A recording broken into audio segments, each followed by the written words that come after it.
의도가 없는 결과는 없다. 그래서 이 숨은 의도를 파악하는데 여기 하나의 흐름을 잡아내는 최고의 전문가들, 여의도 미신타파 경희대 이태광 교수님. 전공이 뭐죠? 아무거나 비평하는 전공입니다. 아무거나 비평. 네. 아무 전공. 예. 뭐 좋은 말로는 르네상스 맨이라 그러죠. 모두 까기. 그렇죠. 자, 이태광 교수님 함께 하시고요. 최명기 정신과 전문의. 네, 안녕하세요. 네. 최명기 정신과 전문의 박사님이지 뭔지 어쨌든. 박사는 아닙니다. 의사 선생님은 모두 분석. 모든 사람들 다 괜찮네. 분석해. 그럼 모두 분석. 모두 분석 전문가. 네, 모두 전문가. 네. 모분 전문가. 모분 전문가. 모두 문제 전문가. 저는 못 간다 자, 그러면. 어제 전 대통령 박근혜 대통령 검찰 출동 재판 과정 그걸 보고 하루 종일 방송에 난리가 났습니다. 뭐 이게 저거고 저게 이거고 근데 그걸 쫙 보면서 역시 징역에 사는 사람들의 표정 분석은 정봉주의 정치쇼가 압권이다. 선생님 어떻게 보셨어요? 일단 표정은 예. 우리가 누가 보더라도 굉장히 이제 어두워 보이는 부분이 있었고요. 예. 그러나 어떤 머리라든가 옷차림 같은 거를 보면은 예. 그래도 상당히 어떤 본인의 그거를 유지하려고 상당히 노력하는 점이 있었어요. 그런 다음에 약간은 이렇게 교도관이나 이렇게 눈 마주칠 때 보면은 아주 이렇게 평소에도 아주 자연스럽진 않았지만 조금 더 어색했거든요. 근데 그거는 제 생각에는 박근혜 전 대통령이 소수의 사람들을 만나고 다수의 사람들을 만나지 않는 원래 성격이긴 했지만 예. 이번에는 상당 기간 어떤 그 외부와 격리돼 있으면서 이렇게 오픈돼 있는 장소에 온 게 상당히 50 며칠 만이라 그러죠? 네. 그러다가 보니까 적응하는데 오래 걸렸을 거예요. 그러나 아마 그 다음 재판 할 때마다는 조금 더 자연스러운 모습이 나올 가능성이 있다고 생각이 돼요. 이태광 교수님. 두 가지 포인트가 있었습니다. 그러니까 이 포인트 지적해 주는 사람 좋아. 일단 두 가지더라고요. 첫 번째는 올림머리를 하고 있었어요. 예. 물론 그게 이제 뭐 전문가가 해주는 올림머리가 아니라 본인 스스로 한 올림머리 같은데 예. 올림머리를 하려고 노력을 했고 둘째는 이제 그것도 논란이 있었지 않습니까? 수의를 입고 올 것이냐 아니면 사복을 입을 것인가인데 매점에서 산 사복을 입고 수인 번호를 달고 오셨어요. 예. 그래서 이제 이 두 가지 포인트가 결국은 뭐냐? 굉장히 이전의 어떤 자기 모습들을 보여주려고 하는 그런 노력의 산물이다. 하지만 그게 이제 완벽하진 않았죠. 그리고 이제 내리면서 약간 살짝 미소를 띄었는데 밝은 모습을 보이려고 했지만 손에는 수갑이 차여져 있었습니다. 이제 그런 모습들이 굉장히 모순적으로 좀 느껴졌다는 거죠. 그러니까 과거에 나는 완전한 모습들을 보여주고 싶다. 이런 것들이었는데 사실 실질적으로 보여준 모습은 그렇지 않죠. 그래서 어제 제발 생각된 그 재판을 경고하면서 오늘 아주 많은 어떤 생각들을 하실 것 같고요. 예. 이 상당히 많은 부분들이 무너지지 않을까라는 예상을 할 수 있을 것 같아요. 야, 저하고 좀 비슷한 분석을 하셨는데 저는 너무나 자연스러운 모습을 보여주려고 상당히 오랫동안 오늘을 대비하고 노력했다. 그렇죠. 라는 흔적이 보이고요. 네. 또 그거는 다른 한편으로 세상에 대한 공격성으로 나타나는 거예요. 너희들은 날 가둬놨지만 나는 무너지지 않았다. 네. 그래서 아마 이 재판에 대해서 예. 박근혜 전 대통령은 사익을 취했냐 안 취했냐는 재판의 본질이 아니라고 생각할 거예요. 재판의 본질은 결국은 본인을 반대하는 정치 세력에 의해서 예. 본인이 단죄를 받는 게 재판의 본질이라고 생각하기 때문에 예. 본인의 마음가짐은 사익을 취한 사람의 마음가짐으로 방어하는 게 아니라 본인은 일종의 정치적인 희생양으로 생각하면서 재판을 갖다 대처하는 거로 계속 마음을 다그칠 거예요. 알겠습니다. 자, 이럴 때 아버지 18년, 그다음 본인 4년, 22년 동안 철회 통치하고 있을 때 또 역시 카운터 파트너 저 북쪽에 있었던 이른바 자신들의 주장에 따른 백두혈통 김일성 가. 이 사람들이 왜 자꾸 미사일을 쏘지? 쏘지 말라 그래도. 뭐 박근혜 전 대통령 올림머리와 비슷하지 않을까요? 하지 말라 그래도 계속 하고 싶은 거예요? 그렇죠. 우리 방송하지 말라 그래도 계속 하고 싶은 심정이야?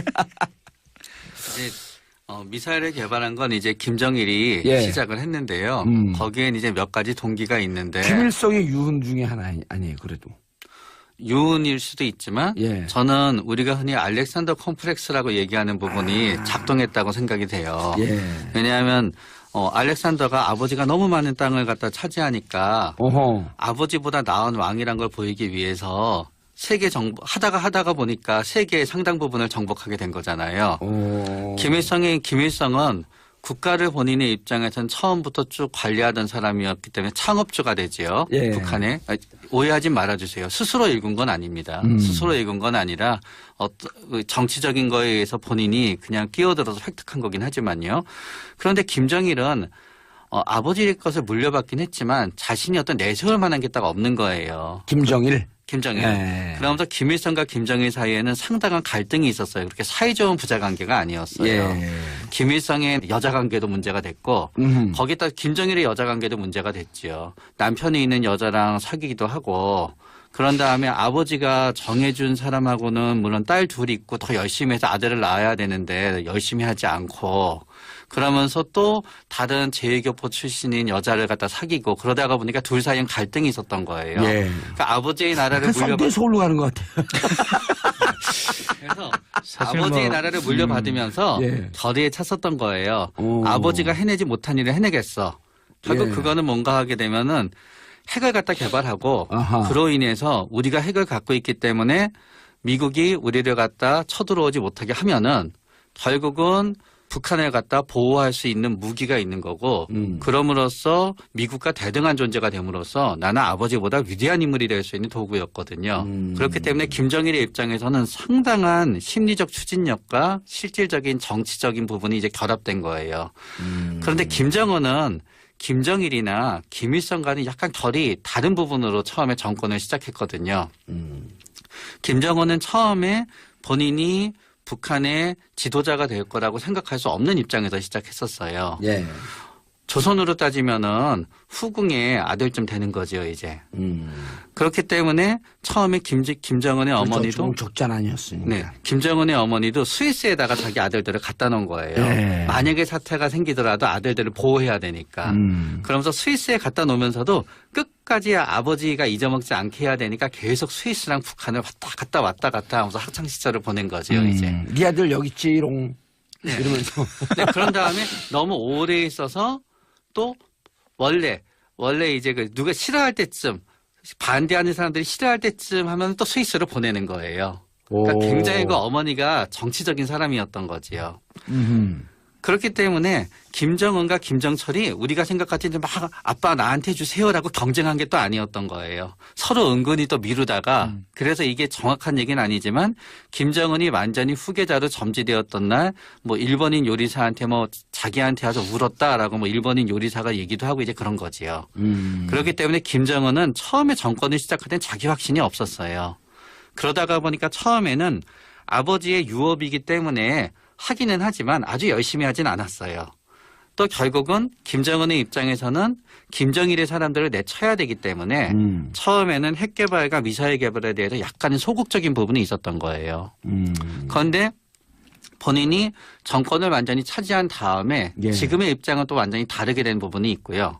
또 최근에 푸쩍 미사일 발사 횟수가 늘어나게 되는 거는 예. 실질적인 이유도 있는 것 같아요. 점점 기술이 개발이 되고 본인도 이게 재미를 붙였다는 거는 제가 너무 희화하는 표현일지 모르지만 본인도 재미를 붙이다가 보니까 계속 자신감이 생긴 거죠, 이제. 자신감도 생기지만 실질적으로도 새로운 기술을 확인하고 앞에 나아가기 위해서는 쏘지 않을 수가 없는 거예요. 안 쏘면은 그 다음 단계를 못 나가니까 계속 쏘게 되는 거고요. 예. 그게 북한에 있어서 생존에 또 이렇게 자랑스럽게 생존하고 자랑할 만한 이유가 되고 있는 거예요. 예. 저는 북한을 이해하려 그러면 북한 미사일을 분석을 해야 된다고 봅니다. 북한 미사일이 저는 북한을 이해하기 위한 어떤 채널이라고 생각하거든요. 들어가는 길이다. 그렇죠. 미사일을 통해서 북한을 본다. 왜냐하면 이제 북한 입장에서는 사실 지금 국제관계에서 완전히 소외돼 있잖아요. 예. 근데 자기의 존재감을 알릴 수 있는 유일한 수단은 미사일을 쏘는 셀다예요. 겁니다. 거기 셀다야. 누가 소외시킨 적 없어. 아니 근데 스스로 이제 셀다인데 뭐 예. 솔직히 말하면 이제 남들 다 이제 그 버스 탈 때 혼자 안 타고 있다가 지금 예. 이제 다시 버스 보고 다시 돌아오라고 지금 외치고 있는 거거든요. 그러든지 아니면 그 멋진 승용차를 개발하고 혼자 승용차 타고 막 갈라 그래. 아니 뭐 버스를 뭐 폭파시키겠다 이렇게 협박을 하고 있는 것 같은데 어쨌든 아주 재밌는 그 인터뷰가 하나 있습니다. 힐러리 예. 클린턴이요. 힐러리 클린턴이 이제 CNN에서 5월 2일 날 그 타운홀 인터뷰를 합니다. 이제 유명한 정치가를 불러가 CNN에서 이렇게 인터뷰를 하는 그게 있는데 그 코너에서 그때가 뭐냐 트럼프가 트위터에다가 야 우리 김정은 햄버거 먹으면서 우리 북핵 문제 논의하자 이렇게 날렸을 때예요. 그래서 그때 이제 힐러리가 트럼프를 비판하기 위해서 아주 희한한 이야기를 하거든요. 뭐라고 그러냐면 북한이 미사일을 쏘는 이유에 대해서 트럼프는 모른다. 북한이 미사일을 쏘는 이유는 협상을 하려고 그러는 것이다. 우리들을 공격하려고 그러는 게 아니라 물론 북한은 이미 그 기술을 개발해 가지고 이제 하와이라든가 또는 그 서해안에 이제 미사일을 쏠 정도의 기술을 지금 갖추고 있다. 이번에 실험한 것도 2,000km 올라갔으니까 곱하기 4 하면 알래스카까지 간다는 거 아니에요? 10,000km 정도 지금 됐다가 지금 2,200km가 또 붙은 거거든요. 충분히 가능하죠. 그러니까 북한의 목적은 미국 본토를 공격하는 것이다 미사일을 가지고. 그런데 이걸 왜 하겠느냐라고 힐러리가 말하는 거예요. 그러면서 사실 우리하고 협상을 하려고 그러는 것이다. 그 협상의 이유는 뭐냐? 바로 자기들을 정상국가로 인정해달라. 근데 이거를 덥석 받으면 문제가 된다. 그러면 그 주변국들의 합의를 도출하지 못하게 되고 그리고 북한의 어떤 비핵화 전략에 비핵화 정책에 문제가 생기게 된다. 이렇게 이야기를 했어요. 그러니까 그 전략적으로 아주 정확하게 얘기해서 전략적 무시 전략이 그렇죠.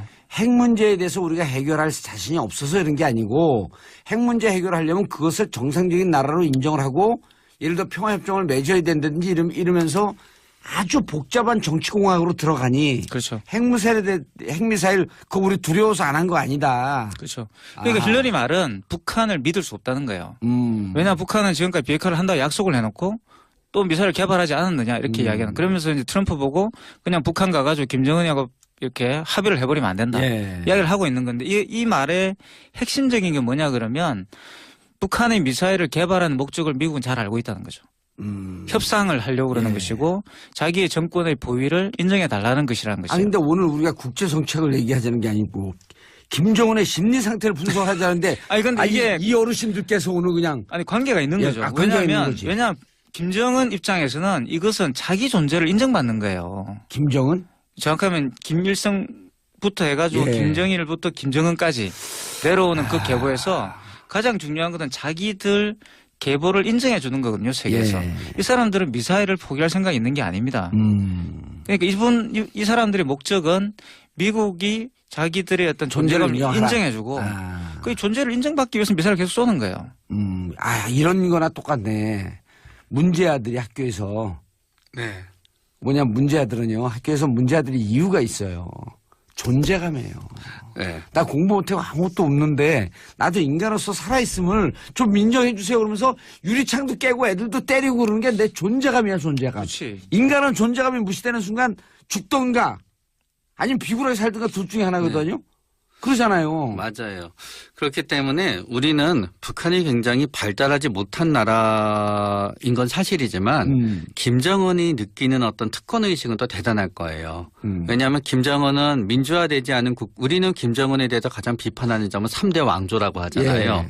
반대로 김정은의 가장 커다란 자긍심은 본인이 3대 왕조라는 데 있어요. 아하. 그렇기 때문에 트럼프건 힐러리든 간에 김정은의 마음속에서는 동급이 아니라고 생각할지 몰라요.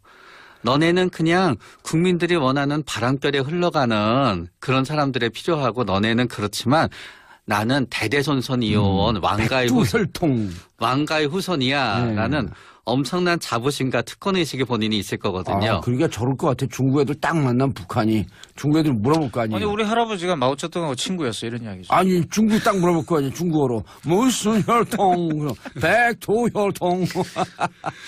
네. 그래서 공산주의 국가 중에 예. 개방이 잘 된 나라와 개방이 안 된 나라의 특징이 있는데 예. 집단 지도 체제의 나라들은 대체적으로 개방이 잘 돼요. 그래서 베트남도 개방이 잘 돼요. 큐바는요? 큐바는 그래서 큐바도 어떤 의미에서 끝까지 개방이 잘 되지 않다가 카스트로가 정답이 나올 때 좀 흔들린 거 봤죠? 그러나 카스트로가 거의 본인의 존재감이 희미해질 때쯤 돼서 열었죠. 열은 거예요. 그렇기 때문에 단일 지도 체제는 개방이 잘 안 돼요. 왜냐면 어차피 내가 다 먹고 있거든요. 집단 지도 체제는 왜 개방이 잘 되냐? 개방을 하게 되면은요. 권력은 조금 잃을지 몰라도 생기는 돈들을 나눠 가지면 돼요. 그 안정감이 높아지고. 네, 특권을 나눠 가지게 되면은 지금보다 권력은 떨어지지만 돈은 많아지니까 좋아요. 우리 한번 권력을 나눠볼까? 출연료가 올라가나? 번째가 커지나? 모르겠죠. 그러니까 단일 지도 체제는 어차피 이게 내 마음대로 다 할 수 있는데요. 경제가 크게 되게 되면은 아무리 독재 지도자라도 재벌이 생기게 되건 남을 갖다 마음대로 못 하게 돼요. 그렇기 때문에 심리 분석을 하려는데 정치 분석도 잘 아니죠. 결국 김일성의 심리인 거지요. 예. 김정은의 심리인 거예요. 김정은의 입장에서 우리는 섭상의 전제? 협상하게 돼서 북한이 잘 살게 되고 돈 많이 벌면 김정은도 좋아하는 거잖아 라는 식으로 접근하게 되면은 이 사람이 가장 갖고 있게 되는 자긍심과 이 사람의 가장 커다란 불안함을 잃지 못하는 거죠. 내가 계속 북한을 완벽하게 통제해서 왕으로 군림하는 가운데 북한이 경제적으로 발전하고 내가 그거를 몽땅 다 가져야 되는 거지 그거를 인민과 나눌 생각은 없다는 거예요. 이거랑 똑같아. 우리가 지금 두 분이 방송을 하잖아요. 네. 두 분이 방송하는데 내가 조금 하면서 상대방을 밀어주면 우리 방송이 같이 크는데 나 혼자만 계속 얘기하면 방송이 망가지는 거예요. 네. 아셨죠? 일단 뭐 들으라고 한 소리는 같네. 근데 어쨌든 미사일이 이제 금방 그 최 원장님 말씀하신 거 연결되는 게 있는데 미사일을 그냥 쏴서 버린다고 자꾸 생각하시면 안 되고요. 그건 그러니까 앞으로 가는 기술 진척을 확인하는 거 아니에요. 보수들이 주장하는 것처럼 뭐 이렇게 우리가 퍼주기를 해가지고 미사일을 만들어가지고 뭐 쏜다 이런 이야기를 하는데 사실 좀 말이 안 되는 소리입니다. 이태광 교수님도 보수주의자 아니에요? 뭐 저는 보수는 아니죠 일단. 그래요? 네, 뭐 가진 게 없으니까 보수는 아니죠. 아니 월급 대학에서 보수 받잖아요. 말은 되네요. 근데 진짜 여하튼 좀 진지한 이야기할 좀 들으세요 좀. 그러니까 미사일이 중나 야단 친구. 첨단 기술의 종합판이에요. 제가 이제 제가 나로 그 기술 개발하시는 분한테 들은 이야기인데 미사일 하나 개발하는 게 그냥 하나 싸고 올리는 게 아니다. 그게 보면 그게 온갖 첨단 기술이 다 들어간다는 거죠. 3차 산업지대에서 자동차가 모든 기술의 종합판이듯이. 미사일 기술이라는 건 어마어마한 기술이고요. 그러네. 지금 미국조차도 미사일을 개발하지만 거기에 탑재하는 전자기기는 자기들이 못 만들어요. 일본에서 가져갑니다. 그 정도로 대단한 거. 자기들이 개발한 북한은 아무런 그것도 없이 자기들이 개발한 거예요. 그래서 지금 중국 자체 개발했죠. 뭐 일본, 그다음에 북한인 거죠. 그래서 이걸 무시하면 안 된다는 거예요. 이 사람들이 미사일을 왜 미친 듯이 개발하느냐. 단순하게 뭐 대미 협상의 어떤 카드로 쓰는 것도 있지만 이게 자기들이 볼 때는 첨단 산업이에요. 그리고 지금 컴퓨터 산업 이런 거 다 연결돼 있는 거죠. 이게 저게 정확한 게 북한 문제 전문가, 군사 문제 전문가들이 뭐라 하냐면 북한의 산업 기술은요. 산업 자체가 체계화되고 안정적으로 발전되는 과정이 아니기 때문에 모든 기술을 일단 군에서 먼저 실험을 한답니다. 그래서 군에서 발달된 기술을 다시 산업에 적용하는 군산 복합체가 이루어졌다는 거야, 북한은. 그냥 미사일도 그냥 내가 그 얘기를 듣고 이게 트럼프를 설득할 수 있는 최고의 카드가 있다. 이번엔 날 보내달라니까 홍석현을 보내줘요. 중요한 건 뭐냐면 트럼프한테 가서 너네들 미사일 만들 때 돈 많이 들어가잖아. 10분의 1의 가격이면 북한에서 만들면 된다. 그래. 사실 북한이 그걸로 돈을 벌고 있어요, 사실은. 그럼요. 네, 이란에도 많이 팔았고요. 자, 김정은을 상대로 그렇다고 한다면 존재의식이야. 본인의 존재감. 어떤 대응 전략을 쓰는 게 효과적이죠? 사실은 존재를 인정을 해줘. 그러니까 이렇게 특권의식이 있고 존재감을 많이 내세우는 사람한테는 사실은 그 사람이 제안을 했을 때 따라가 주는 게 사실은 제일 좋은 전략이긴 해요. 그러나 문제는 우리나라도 국내 정세가 있기 때문에 남남 갈등이 있잖아요. 그렇죠. 그렇게 쫓아왔을 때는 네, 그 저쪽에 그렇게 응하기가 쉽지 않다는 거예요. 그런 다음에 북한은 굉장히 본인들은 어떻게 생각하냐 하면은 많은 거를 얻어내기 위해서는 그 전에 많이 미사일을 갖다 쏴야 된다고 생각하거든요. 네. 그러나 이쪽은 북한은 왜냐하면 본인은 왕조 국가이기 때문에 본인들은 김정은이 마음대로 할 수 있으니까 이게 1대1로 어떤 전략과 체스 게임 같은 게 가능하다고 생각하게 되는데 한국은 그렇지 않은데 대한민국을 이해를 못하는 거예요. 또 김정은은. 두 분의 공통의 질문. 자, 북한이 이제 김정은이 다음 때로 정권을 넘어가는 그 미래까지도 고민하는데 지금 자식도 없고 후계도 없고 지금 불안하단 말이에요. 그래서 김정일 시대도 이미 자신들은 왕조로 가면서 입헌 군주제 입헌주의 체제로 갈 고민을 하면서 캄보디아도 연구했고 태국도 연구했다는 거 아니에요? 그렇죠. 그럼 북한이 그런 그 다음 체제로 안정적으로 넘어갈 수 있다라고 하는 이 심리를 우리가 잘 읽어줘야만 남북이 대화가 되잖아요. 불안하지 않을까요? 다음 체제를 어떻게 다음 세대로. 저는 그 타이밍은 놓친 것 같아요. 왜냐하면 그 타이밍은 김정은이 정권을 쥐자마자가 그런 의미에서는 제일 좋은 타이밍이었어요. 입헌군 유제로 갈 수 있으면 가는. 네, 왜냐하면 그때는 굉장히 자신감도 없었고 권력 의지도 조금 약했었어요. 그런데 장성택을 갖다 제거하면서부터는 이미 김정은은 돌이킬 수 없는 강을 건넌 거예요. 루비콘 강을 건넜다. 네, 그렇기 때문에 지금부터 김정은은 본인의 절대 권력을 유지하면서 예. 국가를 유지하기에 필요한 정도의 경제 성장을 갖다 원하는 거지 완전히 정치 어떤 체제의 변화. 정치 체제의 변화를 원치는 않고요. 그거는 김정은의 입장에서도 상당한 부담이 되게 되는 거예요.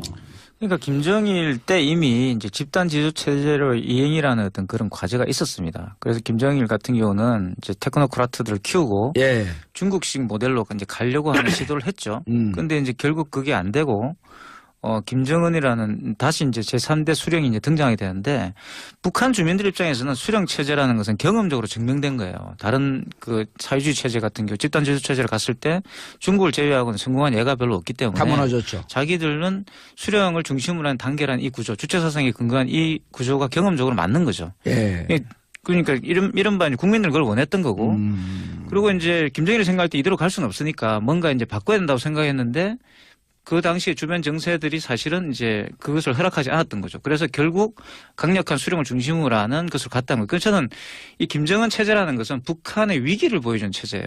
북한이 굉장히 강력한 힘을 가지고 있어가지고 수령 체제로 간 게 아닙니다. 조금 더 집단지도 체제로 갈 수 있는. 훨씬 더 개방화로 갈 수 있었는데 예. 우리의 그런 햇볕 정책 이런 게 잘 됐더라면 훨씬 잘 됐겠죠. 잘 갔겠죠. 김정은에 대한 대응 어떻게 해야 돼요? 계속. 당분간은 예. 무대응하는 게 최선이에요. 아니, 남북 대화 해야 될 거 아니에요. 그러나 남북 대화를 하는 게 문제는 대화라고 하는 건요. 김정은은 얘기했듯이 본인이 취약하고 그렇다 그러면은 김정은은 본인이 대화를 주도해야 되는 거거든요. 그렇기 때문에 김정은이 주도하는 느낌을 줘야지 김정은은 그 대화에 응해요. 예. 그래야지 북한 사람들이나 자신의 어떤 밑에 있는 지배계층한테 얘기할 수 있거든요. 예. 봐, 내가 이렇게 하니까 저렇게 따라오잖아가 되는데 우리가 먼저 하는 대화에는 무조건 북한은 응하지 못하게끔 체제가 되어 있는 점이 있다고요. 나만이 하자 그러니까 우리 수령이 따라가네. 우리 수령 결국 뭐야 이렇게 되게 되기 때문에 일단은 저쪽에서 뭔가 시그널이 올 때까지 기다리는 게 최선인 거예요. 알겠습니다. 자, 북한 남북관계 문제, 북한 미사일 문제를 30분 안에 해답을 찾을 수 있다고 한다면 우리는 천재적 방송이 될 뻔, 답이 나올 수가 없어요. 다만 이해할 수 있는 단초를 제공했다. 자, 두 분 인사하시고요. 네, 아빠 나한테 주세요라고 경쟁한 게 또 아니었던 거예요. 서로 은근히 또 미루다가 그래서 이게 정확한 얘기는 아니지만 김정은이 완전히 후계자로 점지되었던 날 뭐 일본인 요리사한테 뭐 자기한테 와서 울었다라고 뭐 일본인 요리사가 얘기도 하고 이제 그런 거지요. 그렇기 때문에 김정은은 처음에 정권을 시작할 땐 자기 확신이 없었어요. 그러다가 보니까 처음에는 아버지의 유업이기 때문에 하기는 하지만 아주 열심히 하진 않았어요. 또 결국은 김정은의 입장에서는 김정일의 사람들을 내쳐야 되기 때문에 처음에는 핵 개발과 미사일 개발에 대해서 약간은 소극적인 부분이 있었던 거예요. 그런데 본인이 정권을 완전히 차지한 다음에 예. 지금의 입장은 또 완전히 다르게 된 부분이 있고요. 또 최근에 푸쩍 미사일 발사 횟수가 늘어나게 되는 거는 예. 실질적인 이유도 있는 것 같아요. 점점 기술이 개발이 되고 본인도 이게 재미를 붙였다는 거는 제가 너무 희화하는 표현일지 모르지만 본인도 재미를 붙이다가 보니까 계속 자신감이 생긴 거죠, 이제. 자신감도 생기지만 실질적으로도 새로운 기술을 확인하고 앞에 나아가기 위해서는 쏘지 않을 수가 없는 거예요. 안 쏘면은 그 다음 단계를 못 나가니까 계속 쏘게 되는 거고요. 예. 그게 북한에 있어서 생존에 또 이렇게 자랑스럽게 생존하고 자랑할 만한 이유가 되고 있는 거예요. 저는 북한을 이해하려 그러면 북한 미사일을 분석을 해야 된다고 봅니다. 북한 미사일이 저는 북한을 이해하기 위한 어떤 채널이라고 생각하거든요. 들어가는 길이다. 그렇죠. 미사일을 통해서 북한을 본다. 왜냐하면 이제 북한 입장에서는 사실 지금 국제관계에서 완전히 소외돼 있잖아요. 예. 근데 자기의 존재감을 알릴 수 있는 유일한 수단은 미사일을 쏘는 겁니다. 거기 셀다야. 누가 소외시킨 적 없어. 아니 근데 스스로 스스로 소액으로 이제 선택을 한 거지. 셀단데 뭐 예. 솔직히 말하면 이제 남들 다 이제 그 버스 탈 때 혼자 안 타고 있다가 지금 예. 이제 다시 버스 보고 다시 돌아오라고 지금 외치고 있는 거거든요. 그러든지 아니면 그 멋진 승용차를 개발을 또 하고 그런 다음에 아버지가 정해준 사람하고는 물론 딸 둘이 있고 더 열심히 해서 아들을 낳아야 되는데 열심히 하지 않고 그러면서 또 다른 제2교포 출신인 여자를 갖다 사귀고 그러다가 보니까 둘 사이엔 갈등이 있었던 거예요. 예. 그러니까 아버지의 나라를 그 썸띵 서울로 가는 것 같아요. 그래서 사실 아버지의 뭐, 나라를 물려받으면서 예. 결의에 찼었던 거예요. 오. 아버지가 해내지 못한 일을 해내겠어. 결국 예. 그거는 뭔가 하게 되면은 핵을 갖다 개발하고 아하. 그로 인해서 우리가 핵을 갖고 있기 때문에 미국이 우리를 갖다 쳐들어오지 못하게 하면은 결국은 북한을 갖다 보호할 수 있는 무기가 있는 거고 그럼으로써 미국과 대등한 존재가 됨으로써 나는 아버지보다 위대한 인물이 될 수 있는 도구였거든요. 그렇기 때문에 김정일의 입장에서는 상당한 심리적 추진력과 실질적인 정치적인 부분이 이제 결합된 거예요. 그런데 김정은은 김정일이나 김일성과는 약간 결이 다른 부분으로 처음에 정권을 시작했거든요. 김정은은 처음에 본인이 북한의 지도자가 될 거라고 생각할 수 없는 입장에서 시작했었어요. 예. 조선으로 따지면은 후궁의 아들쯤 되는 거죠, 이제. 그렇기 때문에 처음에 김정은의 어머니도 조금 적잖 아니었으니까. 네, 김정은의 어머니도 스위스에다가 자기 아들들을 갖다 놓은 거예요. 네. 만약에 사태가 생기더라도 아들들을 보호해야 되니까.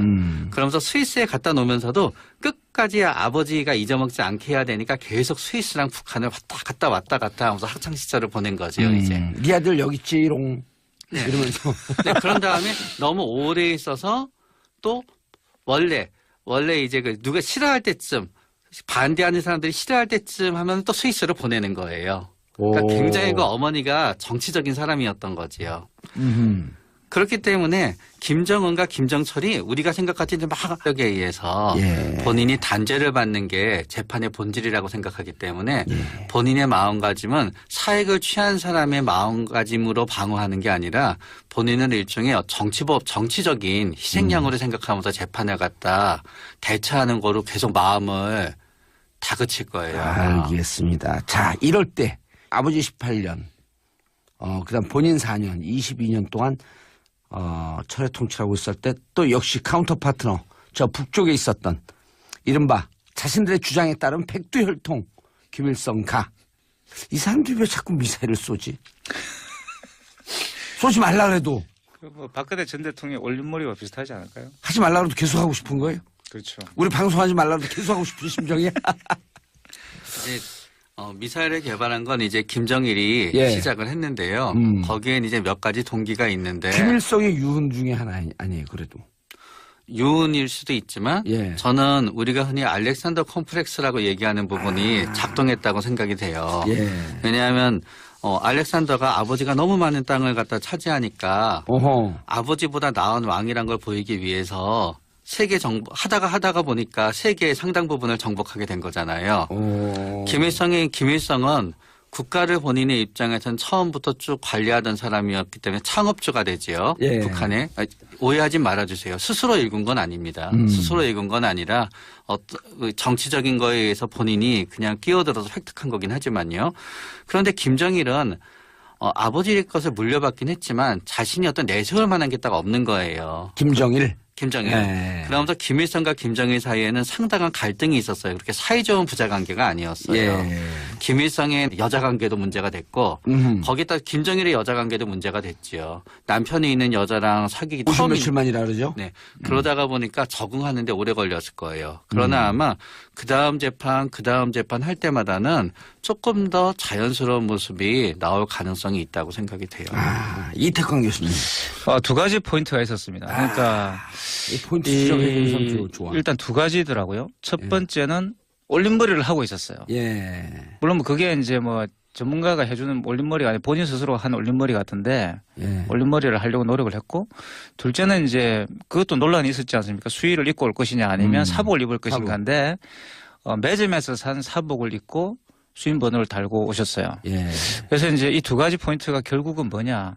굉장히 이전의 어떤 자기 모습들을 보여주려고 하는 그런 노력의 산물이다. 하지만 그게 무너지지 이제 않았다. 완벽하진 않았죠. 그리고 이제 내리면서 약간 살짝 미소를 띄었는데 밝은 모습을 보이려고 했지만 손에는 수갑이 차여져 있었습니다. 아하. 이제 그런 모습들이 굉장히 모순적으로 좀 느껴졌다는 거죠. 그러니까 과거에 나는 완전한 모습들을 보여주고 싶다. 이런 것들이었는데 사실 실질적으로 보여준 모습은 그렇지 않죠. 그래서 어제 제발 생각할 땐 그 재판을 경고하면서 오늘 아주 많은 어떤 생각들을 하실 것 같고요. 예.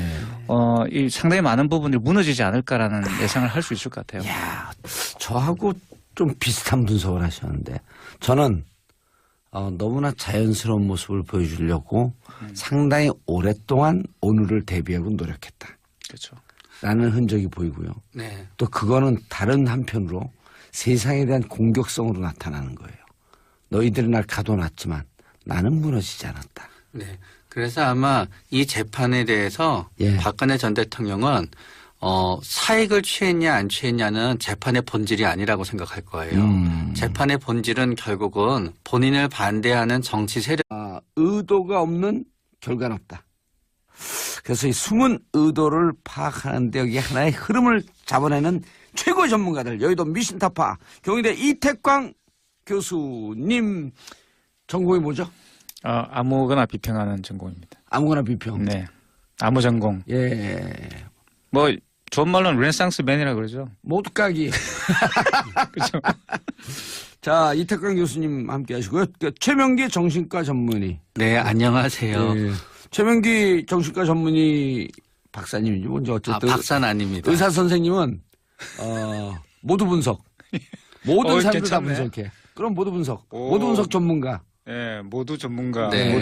모분 까기. 전문가. 모분 전문가. 모두 문제 전문가. 저는 못 간다 자, 그러면. 어제 전 대통령 박근혜 대통령 검찰 출동 재판 과정 그걸 보고 하루 종일 방송에 난리가 났습니다. 뭐 이게 저거고 저게 이거고 내가 그걸 쫙 보면서 역시 징역에 사는 사람들의 표정 분석은 정봉재 정치쇼가 압권이다. 선생님 어떻게 보셨어요? 일단 표정은 예. 우리가 누가 보더라도 굉장히 이제 어두워 보이는 부분이 있었고요. 예. 그러나 어떤 머리라든가 옷차림 같은 거를 보면은 예. 그래도 상당히 어떤 본인의 그거를 유지하려고 상당히 노력하는 점이 있었어요. 그런 다음에 약간은 이렇게 교도관이나 이렇게 눈 마주칠 때 보면은 아주 이렇게 평소에도 아주 자연스럽진 않았지만 조금 더 어색했거든요. 근데 그거는 제 생각에는 박근혜 전 대통령이 소수의 사람들을 만나고 다수의 사람들을 만나지 않는 원래 성격이긴 했지만 예. 이번에는 상당 기간 어떤 그 외부와 격리돼 있으면서 이렇게 오픈돼 있는 장소에 온 게 상당히